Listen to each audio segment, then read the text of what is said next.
Bien, queridos alumnos de segundo medio, en este video vamos a tratar de explicarles un poco y ayudarlos a resolver la guía de la granja de los animales para que puedan hacerlo con mayor confianza. Primero que todo, este libro, La granja de los animales, es una sátira. Eso es lo que nosotros tenemos que entender, que es una sátira acerca de cómo se corrompe de alguna u otra forma el socialismo. La sátira, ¿qué es una sátira? Primero tengo que tener claro en mi cabeza que la sátira es un texto que tiene una intención moralizadora y de alguna u otra forma burlesca también, ¿ya? En el fondo lo que realiza es una crítica aguda y mordaz a un sistema social del cual él no tiene mayor confianza o no tiene credibilidad al respecto. Se les pregunta a ustedes, hay una tabla, ¿verdad?, en la cual se les va a preguntar sobre el tipo de narrador y ustedes tienen que señalar si es un narrador protagonista, omnisciente o testigo.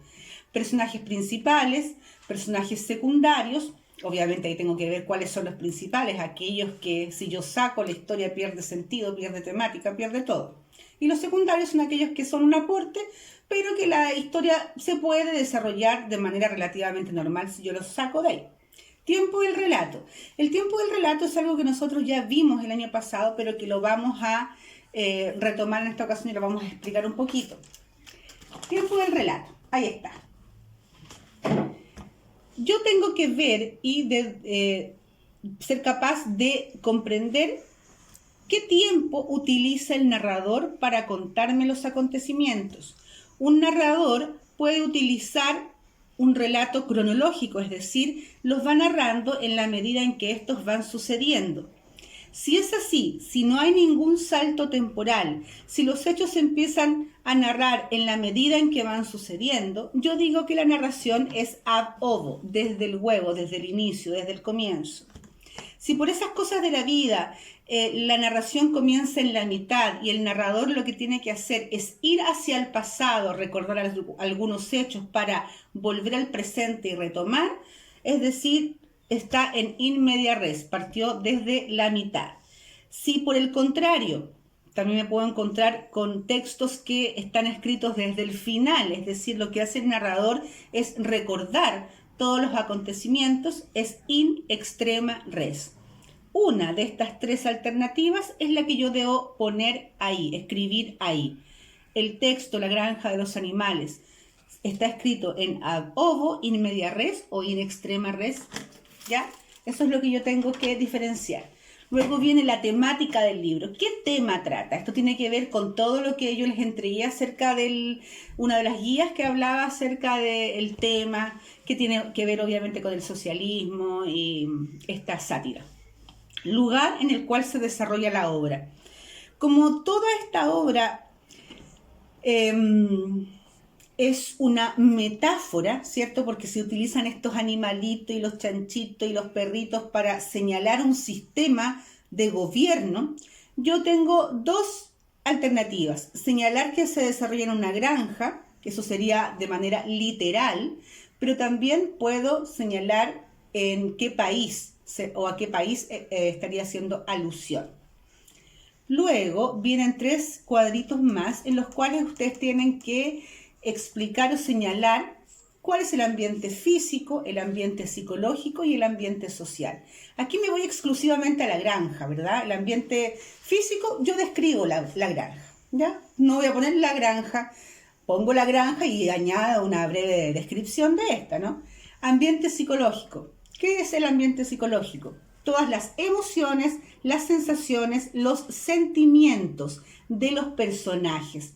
Los sentimientos pueden ser distintos, obviamente, porque van cambiando con el transcurso del tiempo, ¿no? No siempre inicialmente hay una vida tranquila, entre comillas, medianamente normal, la cual todos están a gusto y de pronto empiezan estas otras ideas a cambiar un poquito las cosas. Entonces yo ahí voy anotando los sentimientos que son principales o las sensaciones principales. Procuro que hago una lista. Yo creo que sería conveniente hacer una lista para ir viendo, sí, esta prima, esta en realidad no es mucho, para hacer una lista que realmente represente el ambiente psicológico de la obra. El siguiente cuadradito es el ambiente social. Eso tiene que ver con el contexto histórico, ¿verdad? ¿Qué es lo que estaba pasando en ese momento en Europa o en este país? Luego dice, busca en el diccionario el significado de 10 palabras que desconozcas y anótalas en tu cuaderno. Esa es la parte que ustedes hacen en su cuaderno y ustedes ahí eligen las palabras. Luego voy a explicar la primera parte de las preguntas. Nosotros ya vimos en clase, y también hay una guía que va ahí en camino, acerca de los conceptos de utopía y distopía, que yo creo que ahora nos van a quedar mucho más claros que antes.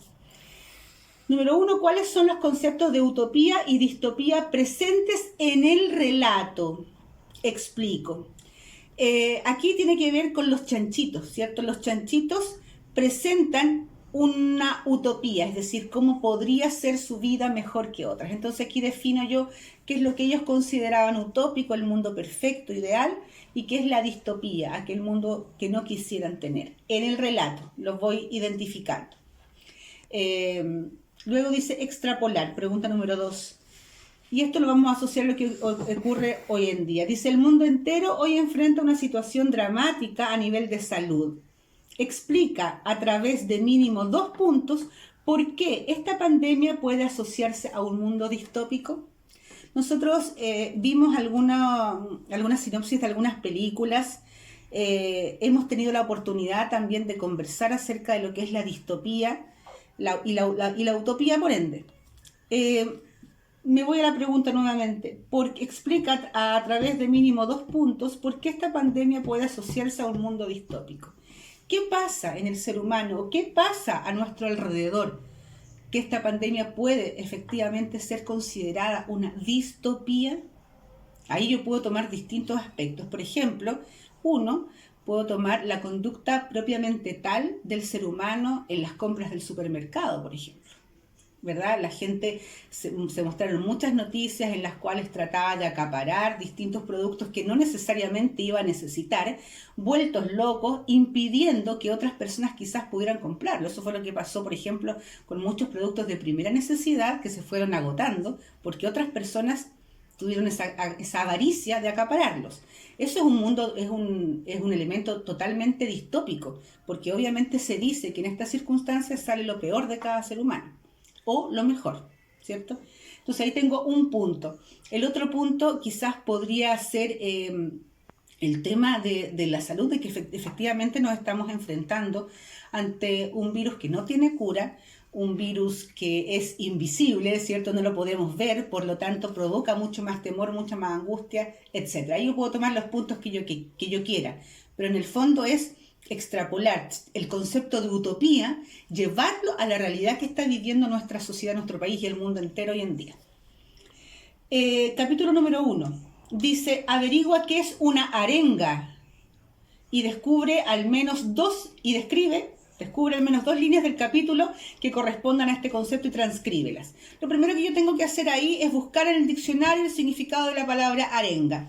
La pongo ahí, la escribo, arenga, significado de arenga. Luego busco en ese primer capítulo 2 líneas que correspondan a una arenga y las transcribo. Así de fácil. Letra B. ¿Bajo qué argumentos se intenta convencer a los animales para derrocar al hombre? Tengo que explicar cuáles son las razones que entregan los chanchitos para derrocar al hombre. Tengo que mencionar y explicar mínimo 2. Letra C. ¿Qué asunto es el que se pone a votación? Es decir, ¿qué es lo que van a votar los animales en el capítulo número 1? ¿De qué van a votar? Transcribo. Letra D. ¿Qué efectos provocó en los animales la canción entonada? Ellos cantaron una canción que es la que terminan cantando durante todo el libro. ¿Qué provoca en ellos? Se afligen, tienen una especie de angustia en su corazón que les impide pensar y razonar, se vuelven locos, se entusiasman, se llenan de euforia. ¿Qué provoca en ellos? Lo explico. Eso es todo lo que aparece en el capítulo número 1. Voy a llegar hasta aquí. Si hay alguna duda, ustedes la dejan en los comentarios o bien también si hay alguna otra pregunta de los otros capítulos. Pero con eso más o menos ya pueden ir avanzando y realizando esta guía. Así que cualquier cosa, espero sus dudas, sus consultas, ya saben, lo pueden hacer a través de este medio. por correo electrónico o por Instagram. No hay razón para no hacer la actividad. Estoy por todos lados y los estoy vigilando.